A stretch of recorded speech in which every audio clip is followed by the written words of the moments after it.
আপনার কি লিভারের সমস্যা আছে? ফ্যাটি লিভার, হেপাটাইটিস বা লিভারের দুর্বলতার জন্য ডক্টর আপনাকে হেপামার্স ট্যাবলেট দিয়েছেন।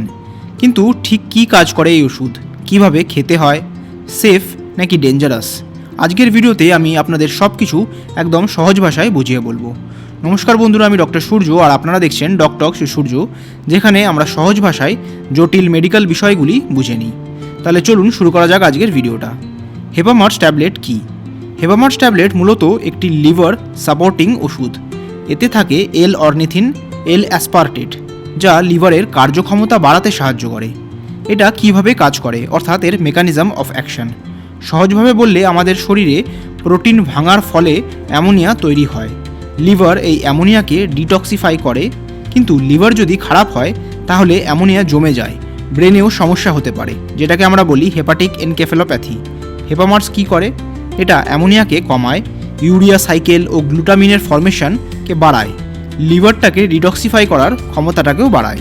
তাই এটা লিভারের ক্লিনিং সাপোর্ট সিস্টেম হিসাবে কাজ করে, অর্থাৎ লিভারটাকে পরিষ্কার রাখতে সাহায্য করে। কোন কোন ক্ষেত্রে এটা ব্যবহার হয়, অর্থাৎ এর ইউজেস?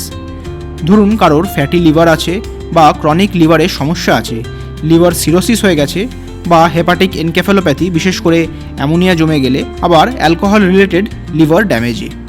কে কে খেতে পারবেন?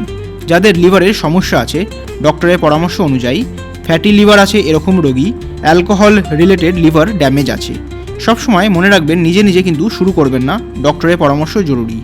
কে এড়িয়ে চলবেন, অর্থাৎ এর কন্ট্রাইন্ডিকেশনস? সিভিয়ার কিডনিতে সমস্যা থাকলে, বা ধরুন এই ড্রাগের প্রতি একটা অ্যালার্জি আছে, আর কিছু গুরুতর কন্ডিশন হলে ডক্টর সুপারভিশন কিন্তু অবশ্যই দরকার। ডোজ ও কখন খাবেন? সাধারণত ডোজ হচ্ছে দিনে 2 থেকে 3 বার, খাবারের পরে খাওয়া ভালো, কারণ সেটা গ্যাস্ট্রিক ইরিটেশনটাকে কমাতে সাহায্য করে। যেমন ধরুন একটা ট্যাবলেট দিনে 2 বার কি 3 বার ডেলি। কিন্তু এক্স্যাক্ট ডোজ ডিপেন্ড করবে রোগের সিভিয়ারিটি, পেশেন্টের কন্ডিশন কেমন, আর ডক্টরের অ্যাডভাইস অনুযায়ী। কখন খাবেন? খাবারের পরে প্রতিদিন একই সময় খাওয়ার চেষ্টা করুন, আর মিস করলে ডবল ডোজ কিন্তু নেবেন না। এরপর বলবো এর কিছু সাইড এফেক্টস, অর্থাৎ পার্শ্ব প্রতিক্রিয়া। সাধারণত সেফ, তবে কিছু ক্ষেত্রে নজিয়া, ভমিটিং অর্থাৎ বমি ভাব, স্টমাক ডিসকমফোর্ট অর্থাৎ পেটে একটা অস্বস্তি ভাব, ডায়রিয়া, আর কিছু রেয়ার ক্ষেত্রে অ্যালার্জি হতে পারে। যদি সিভিয়ার সিমটমস হয় সঙ্গে সঙ্গে ডক্টর দেখান। এরপর কিছু গুরুত্বপূর্ণ টিপস বলতে চাই। এর সাথে অ্যালকোহল অর্থাৎ মদ্যপান অ্যাভয়েড করবেন, হেলদি ডায়েট ফলো করার চেষ্টা করুন, রেগুলার একটা লিভার ফাংশন টেস্ট অর্থাৎ এলএফটি করুন, আর লং টার্ম ব্যবহার হলে ডক্টরের ফলো আপ করা অবশ্যই দরকার। তাহলে হেপামার্স হচ্ছে অ্যামোনিয়া কমানোর মেডিসিন, বিশেষ করে হেপাটিক এনকেফেলোপ্যাথিতে খুবই হেল্পফুল। আশা করি আজকের ভিডিও থেকে আপনারা হেপামার্স ট্যাবলেট সম্পর্কে অনেক কিছু ধারণা পেয়েছেন। এই ভিডিওটা যদি আপনাদের হেল্পফুল লাগে তাহলে লাইক করুন, শেয়ার করুন এবং অবশ্যই সাবস্ক্রাইব করুন আমার চ্যানেল ডক্টর সূর্যকে, যাতে এমন আরও ইনফরমেটিভ ভিডিও আপনারা পেতে পারেন। তাহলে বন্ধুরা, দেখা হচ্ছে অন্য কোনো ভিডিওতে, ততদিন ভালো থাকবেন, সুস্থ থাকবেন, ধন্যবাদ।